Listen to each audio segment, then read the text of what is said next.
Hello and welcome to the Next Gen Racing YouTube channel, proudly sponsored by Star Sports for our weekend preview. And look, the Cheltenham Blues are over, and yes, accept it. The weekend is beginning with the flat season. We're previewing the Doncaster meeting, where the highlight there's the Lincoln, and also the World Cup night. We'll be looking at a couple of the races out there in Meydan. Jack, as I say, people have got to accept that Cheltenham has finished, and yes, maybe we have the Grand National around the corner, but look, you can start talking about pedigree, draw biases, finishing speeds. You can really get into it. I bet you can't wait.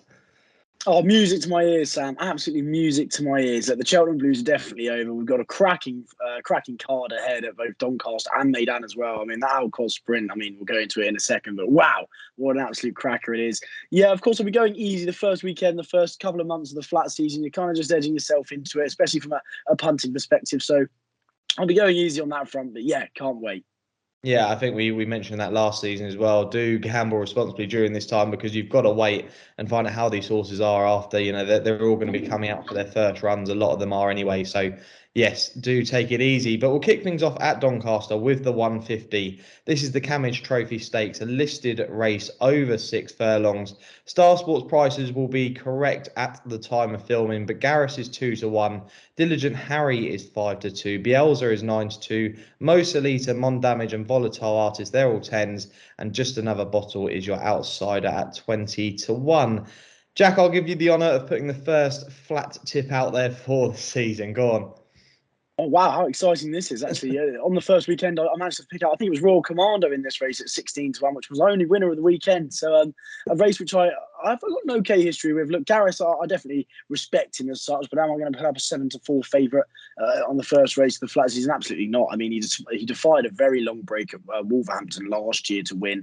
But I'm just not sure if 6 furlong may be a little bit sharp for him these days. I think he may want a little bit further. I mean, he's been staying on in all of his races, of course, Newmarket last time out in October, he was a little bit tight for room, 2 furlongs out, and then flew home. But I think he probably is seen to best effect over 7 furlongs these days. So I'll happily let him go at over 6 furlongs. Bielsa, now he's a little bit hit and miss when fresh. He won at Doncaster, actually. I think it was his third outing or fourth outing. But of course, last year he ran a great race in the Stewards Cup over on his own on the far side, and then followed that up by winning the Air Gold Cup on good ground. So I think on this drying ground, he does have a decent chance. I think he's almost an okay each way price as well. But I think Diligent Harry, he was one who, as a 3-year-old, I thought he was definitely going to be a Group 1 sprinter.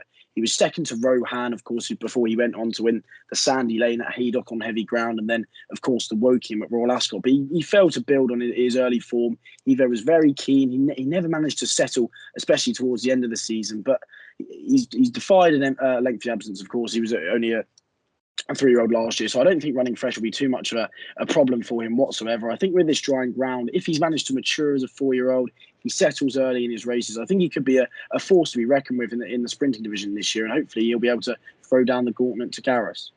There we go. Great flat minds think alike, because I'm also with Diligent Harry here.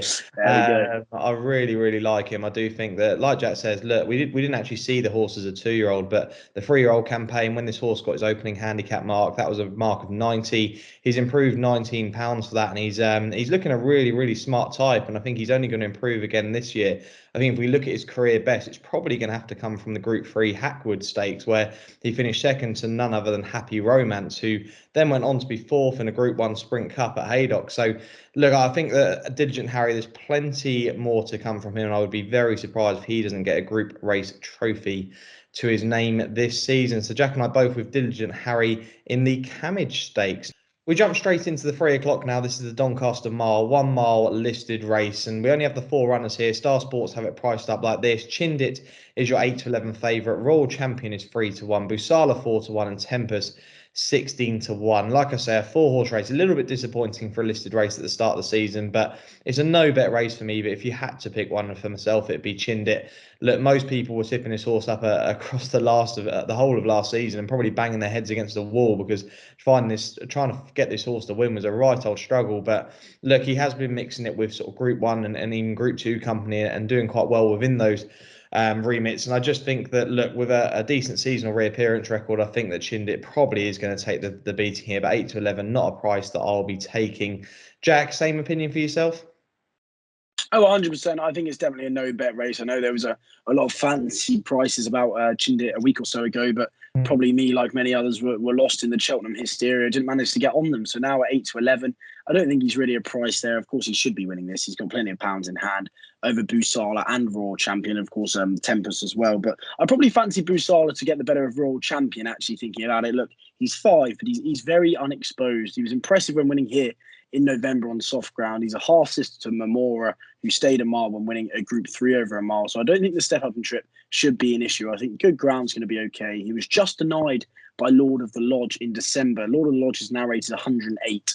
And I think given an extra 10 yards, that result definitely would have been reversed, because I know he hit the line with plenty of conviction. Look, he has a lot to find with Chindit, but I think he probably just has the edge over Royal Champion. So if there's a without Chindit market, I don't think it'll be a very nice price, but perhaps Busala to grab second.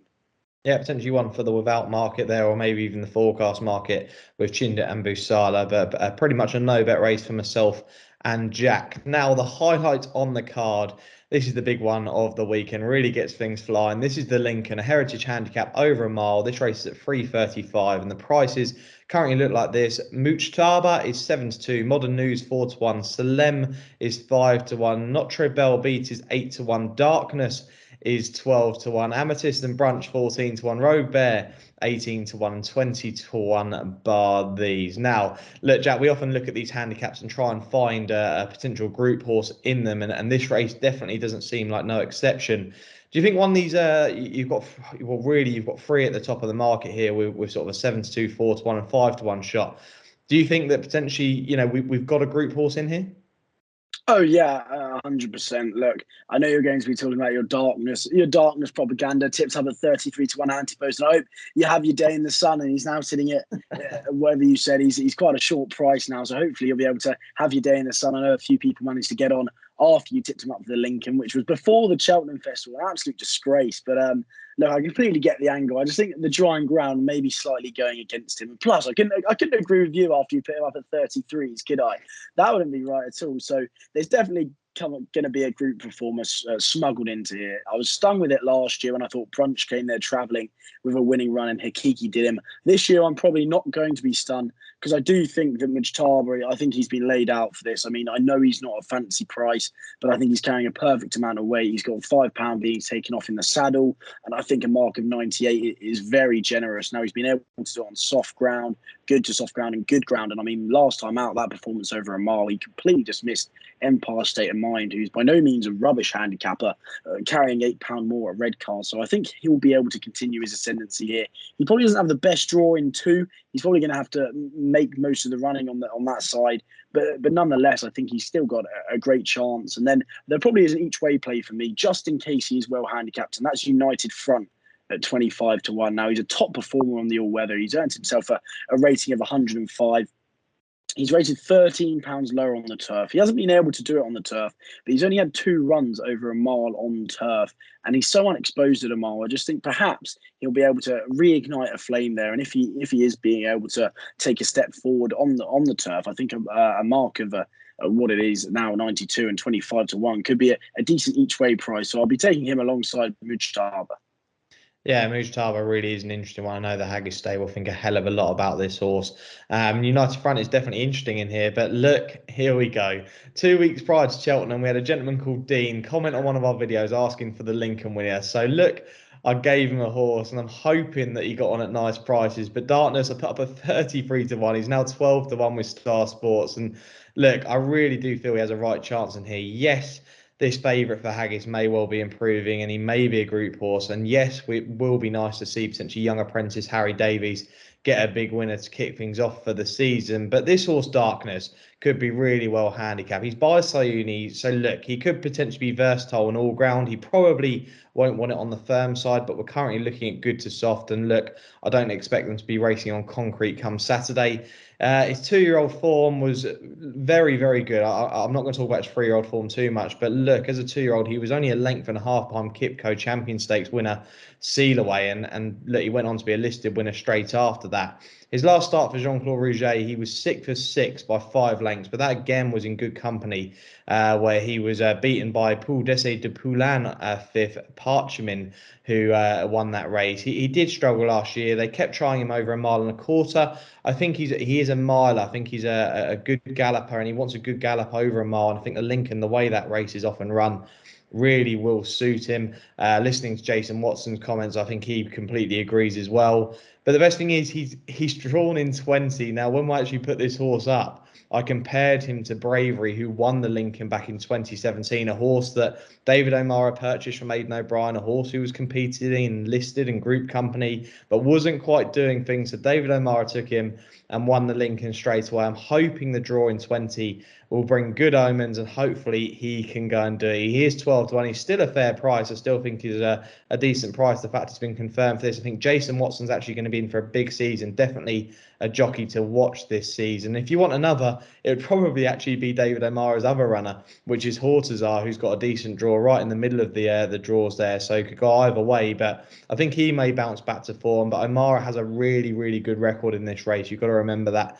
And his horses do tend to run well fresh. So look out for that. Another one that I did mention, put down, but I'm not going to be tipping this horse up. But Marie's Diamond is very interesting, just due to the fact that they've changed yards with this horse for Roger Fell. I don't think the horse will be running too well this weekend, but I think definitely a horse to be on the right side of this season. I'm sure Roger Fell will be placing that horse quite well. But look, it could be the darkness show for me on Saturday, and I really, really do hope so. It'd be some call, I tell you, Jack. It'd be some shout.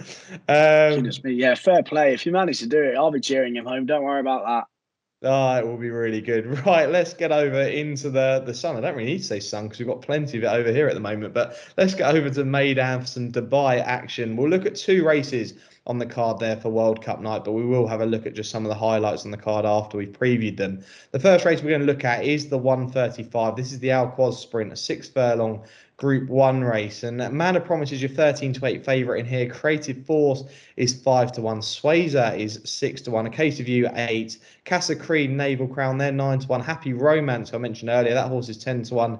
Emirati Anna's 11s and 20 to 1 bar these. Now, Jack, Godolphin definitely have a strong hand in this race. Man of Promise, he looks like he seems to be improving and could light up this season, don't get me wrong, but look, the last time he was in Group 1 company, he did finish 8th. And that was 3 starts ago. I know he's looked impressive the last 2 times, but could he potentially be beaten by something, like a Champion Stakes winner in Creative Force, or a Goodwood King George winner, Sways, or even a Labe winner in A Case of You? Interesting race. Yeah, I think it's an absolute cracker. I mean, you've got Group 1 performer after Group 1 performer. Man of Promise, of course, is the one on the up. He's the improver. I'd say he's probably the most aesthetically pleasing to look at, especially after last time out when he destroyed A Case of You in good style. But look, I think there's just Group 1 performer after Group 1 performer in behind. I mean, if he's going to be impressive, fair play to him, but I'll happily let him go off at 13 to 8 and be impressive without touching him. I don't have a bad word to say about Creative Force. He's a little hero, isn't he? I mean, he battles away and battles away on whatever ground he's given. But I just think Swayzer is still very unexposed over 6 furlongs. I thought 5 furlongs was definitely too sharp for her last term. She won the Sussex on relatively testing conditions, was staying on 4th in the Nunthorpe, and those Nunthorpe conditions were rattling fast, way too fast for her. And then she hated the ground in the Abbey next time out. I think 6 furlongs on good ground would suit her down to an absolute T. She's got a £5 fillies allowance. Last year, she pretty much only had £3 in hand on most of them in most of the Group 1s sprints. I think she looks an absolutely cracking each way bet. She looks to be a little bit overlooked. I think she's probably about 13 to 2, 6 to 1. I don't actually know the exact price with Star Sports. I know you'll be able to confirm that. And I think she looks a cracking each way bet. A Case of You, I'd love to see him run a gallant race, but I think he probably needs perhaps testing conditions. And of course, you've got Naval Crown, Happy Romance in there. I mean, the class oozes in this race, but I just think Swayzer looks a cracking each way bet. Yeah, Swayzer currently priced up at 6 to 1. Could potentially be a really good each way bet. And another horse I definitely think will be on the up this season, Jack, a sprinter to be on the right side of for sure. Now, I had a look through this race, and look, I was looking at all of the Godolphin runners and trying to find out which one wins here, because they tend to do quite well out there in the big sprints, especially when they've got multiple entries. But I'm actually with a French horse here. So like me to go with the French on these big days. I'm actually with a horse horse called Bernoy, who's currently 20 to 1, a decent each way bet here, I feel. Already had a prep run this season, already been on the poly track at Chantilly at the start of March. And that was definitely, I mean, the horse finished fourth, but I'm sure that was just a prep run for this race. Actually ran in the Abbey where he finished, well, out the back, last of the field, but I don't think he liked the ground at all. Look, it was heavy that day, and this horse here, the quicker it is, I think the better this horse will be going. Like I say, that ground at, I think it was at Longchamp where he did win. He won in really good style in Group 3 company. Christophe Soumillon rode him that day, and I think he takes the mountain again for trainer Carlos Lerner. I just think that he'll be coming home really, really strongly. I think Soumillon, I know he's getting on a little bit now, but Soumillon is a some rider, one of my favourites in the business. And I got a feeling that he's a potential decent each way bet here. So Jack with the French and me with the French, Swayzer and potentially Bernoy to run a decent race each way in the Alcoz Sprints. Now, the final race we preview is the big one. It's the Dubai World Cup, 4:30 UK time. It's a Group 1 dirt race over a mile and a quarter. Life is Good is your 2 to 1 on favourite here. Hot Rod Charlie 11 to 4. Big Gap to Country Grammar, who's 9 to 1. Midnight Bourbon also 9s. Hypotheticals 14 to 1. Real World 16 to 1. Magni Kerr, the Mountain of William Buick's 20 to 1 and 25 to 1. And bigger the rest in here. Jack, look, we say this all the time. We're not going to claim that we're strong dirt form experts, but we'll give this race a good old go. Is it just a fact of the obvious one and backing a 2 to 1 on favourite here, or just saying it's a no bet race and leave it? Oh, it's definitely a no bet race, but look, I'm a huge fan of Life is Good. I mean, I kind of like to look at the American racing when I can. I mean, he's been recording some ridiculously nice speed figures. Of course, beat Nick Go last time out. Nick Go is on the hunt for a 5-timer at Gulfstream in the Pegasus World Cup. He's just been ridiculously impressive. Again, I know a lot of people are on anti-post at good prices, but the price is completely gone. Hot Rod Charlie, you've got to respect after winning at Meydan last time out, but the form of that, if you compare that to what he's got to come up against in Life is Good in this World Cup, I think Life is Good is definitely the one to beat. I mean, I don't really have too much to say on the others. I know Real World probably has to take a big step forward. 20 to 1 could be an okay each way price, but I think it's all about Life is Good.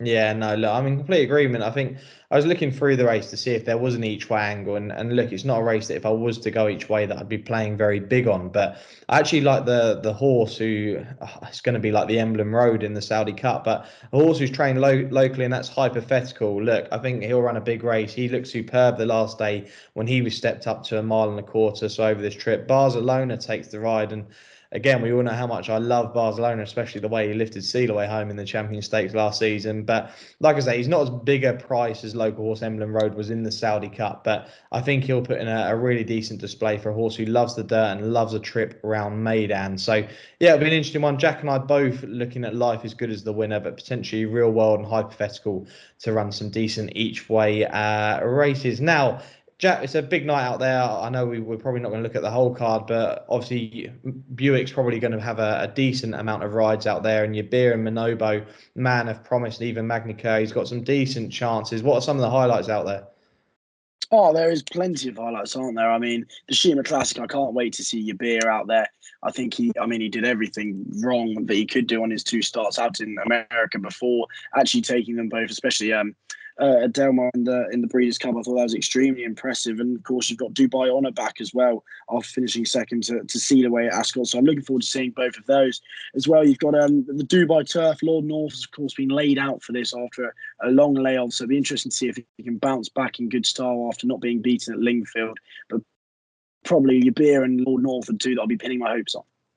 Okay, yeah, no, the one horse that I'm looking forward to, and we had a mention in the comments with regards to it, is Bonobo.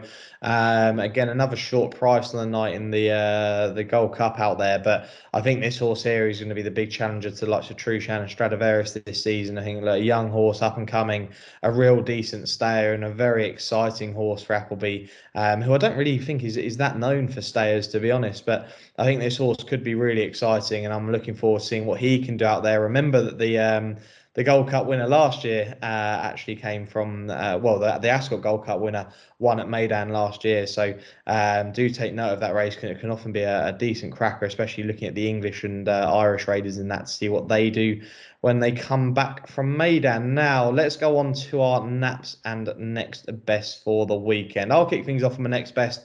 My next best is probably an obvious one. You expected to either see it in my nap or next best, but it's going to be Darkness in the link. And I think he's going to, I know he's only 12 to 1 now, but I will be claiming the 33 to 1 if he does go and win it. But 12 to 1 at the moment, look, still think it's a fair price, a decent each way price. And like I say, Jason Watson with a big season, I expect him to put in a decent display from stall 20. Jack, your next best?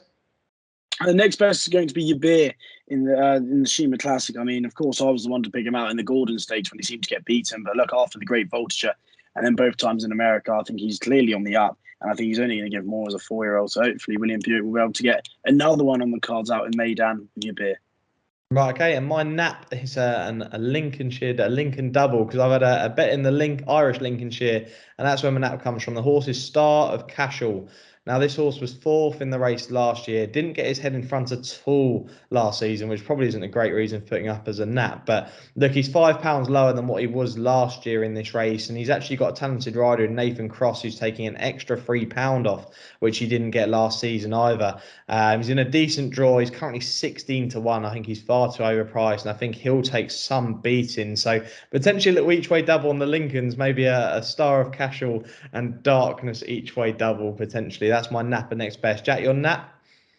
I'll tell you what, if Ado McGuinness has the Irish Lincolnshire, and I'll be so happy. I love Ado McGuinness a lot. So I'll be happy to see Star of Cash will do that. But look, I think in the Alcott sprint, I think Swayze has got a great each way chance. I think she's almost an each way bet to nothing. I think she's going to take a big step forward as a 4-year-old. And hopefully this step up to 6 furlongs, we'll see her progress.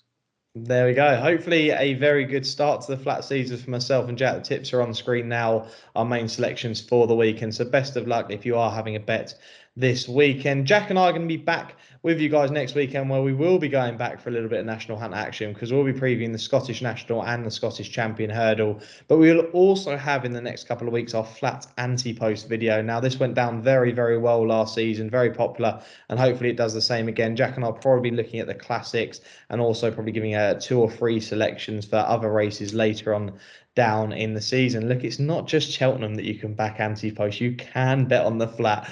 As always, go sign up to Star Sports. Their links down in the description. Subscribe to the channel if you haven't already, and we will see you again next weekend. Thanks for watching.